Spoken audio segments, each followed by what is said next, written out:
वाली बुद्धि भी प्राप्त हो जाती है। इससे श्रवण कीर्तन मनुष्य के सारे पापों से छूट जाता है।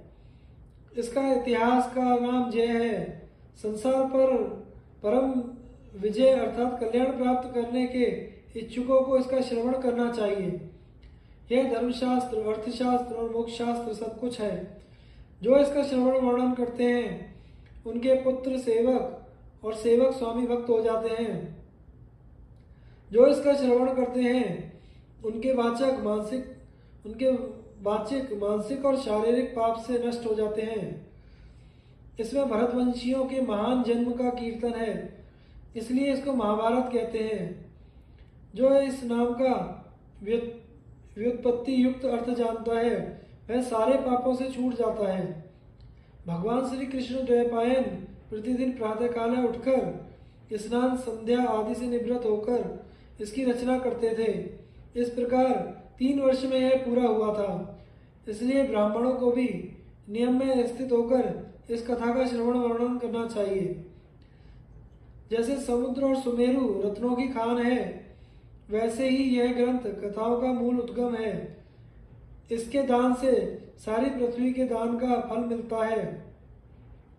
धर्म, अर्थ, काम और मोक्ष के संबंध में जो बात इस ग्रंथ में है वही सर्वत्र है।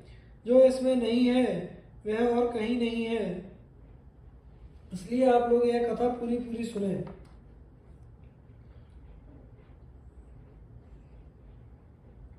भूभार हरण के लिए देवताओं के अवतार ग्रहण के निश्चय। वैशंपायन जी कहते हैं, जन्मजय जमदग्नि नंदन परशुराम ने 21 बार पृथ्वी के क्षत्रियों का संहार किया था। यह काम करके वे महेंद्र पर्वत पर चले गए और वहां तपस्या करने लगे। क्षत्रियों का संहार हो जाने पर क्षत्रियों की वंश रक्षा तपस्वी, त्यागी और संयमी ब्राह्मणों द्वारा हुई।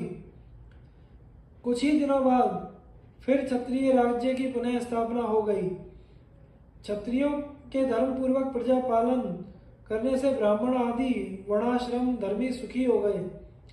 राजा लोग काम, क्रोध और उनके कारण होने वाले दोषों को छोड़कर धर्मानुसार शासन और पालन करने लगे।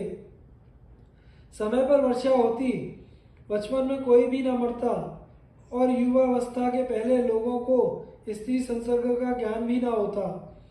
क्षत्रिय बड़े बड़े यज्ञ करके ब्राह्मणों को खूब दक्षिणा देते।